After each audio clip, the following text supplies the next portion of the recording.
Procès du putsch de 2015, deux accusés sont passés à la barre ce 26 septembre. Il s'agit du colonel Omer Batsiono et du lieutenant-colonel Mamadou Bamba. Alors que le premier plaide non coupable, le second plaide coupable et reconnaît avoir lu les communiqués du CND et avoir reçu 5 millions de francs CFA du général Gilbert Diendéré. Draman Guéné et Zoubavier David Dabiré. Il est le visage du putsch de septembre 2015. Présentateur télé le temps d'une matinée, le lieutenant-colonel Mamadou Bamba est à la barre ce matin.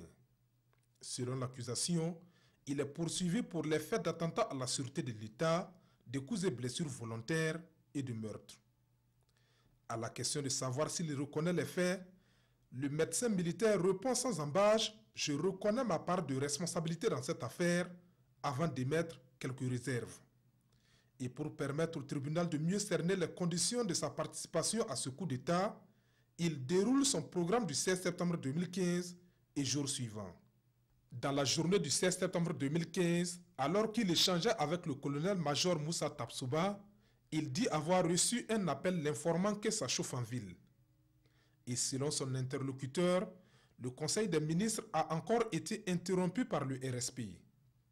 Faute de pouvoir vérifier l'information avec des sources sûres, il appelle le capitaine Abdoulaye Dao. Ce dernier lui dit être à Bobo Dioulasso, donc sans information précise sur la situation.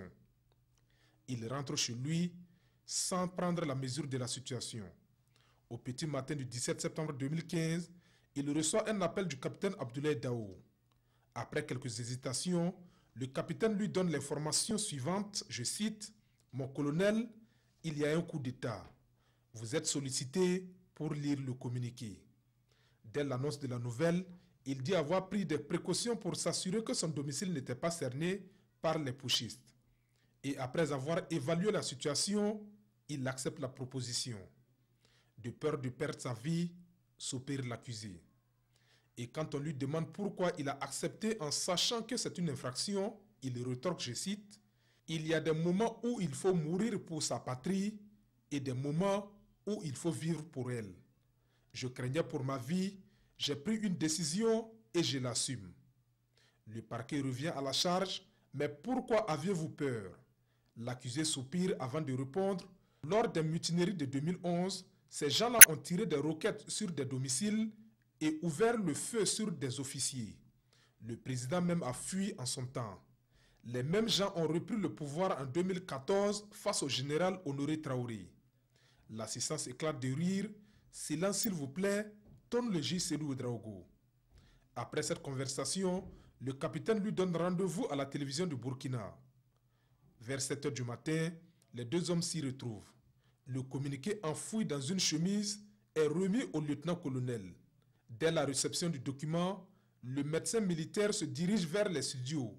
Le capitaine l'interpelle. « Mon colonel, on vous donne un document et vous ne prenez pas le temps de le lire. » C'est en ce moment que Bamba dit avoir eu la teneur du communiqué.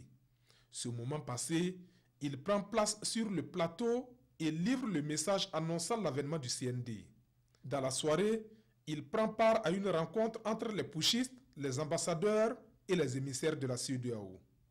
Les diplomates demandent la libération des autorités. Il prend la mesure de la situation et entre en contact avec l'ambassadeur américain Toulunabo Mouchengi.